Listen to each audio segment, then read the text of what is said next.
जो लोग भी धार्मिक उन्माद जो फैला रहे हैं, खास करके हम संविधान के परिप्रेक्ष्य में हम अपनी बातों को रखना चाहेंगे, क्योंकि ये धर्मनिरपेक्ष देश है।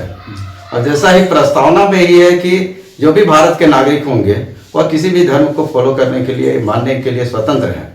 और खास करके जो शेड्यूल ट्राइब, जो अनुसूचित जनजाति की जो बात आती है और जिसको रूढ़ी जनजाति के रूप में लोग जो है नया टर्म कोइन कर रहे हैं, लेकिन ऐसा कोई संविधान में ऐसा टर्म नहीं है रूढ़ी जनजाति।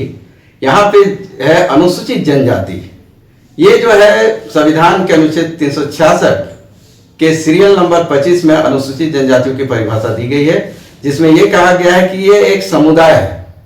और ये समुदाय जो है, जैसे झारखंड के परिप्रेक्ष्य में हम लोग बात करें तो इसमें उरांव, मुंडा, खड़िया, हो, संथाल, ऐसे करके 32 जो है समुदाय हैं जो अनुसूचित जनजातियों के रूप में जो है 1950 में ही सूचीबद्ध माननीय राष्ट्रपति के द्वारा किए गए हैं। अनुसूचित जो जनजाति है अनुच्छेद 342 के तहत जो है सूचीबद्ध हुए हैं।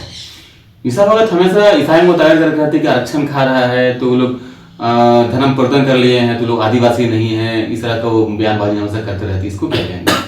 यह एक व्यवहारिक बात है, क्योंकि जब हम संविधान के संदर्भ में हम बातें करेंगे, कहिए देश संविधान से चलता है, तो बातें व्यवहारिक नहीं होनी चाहिए बल्कि उनका तथ्य भी होना चाहिए।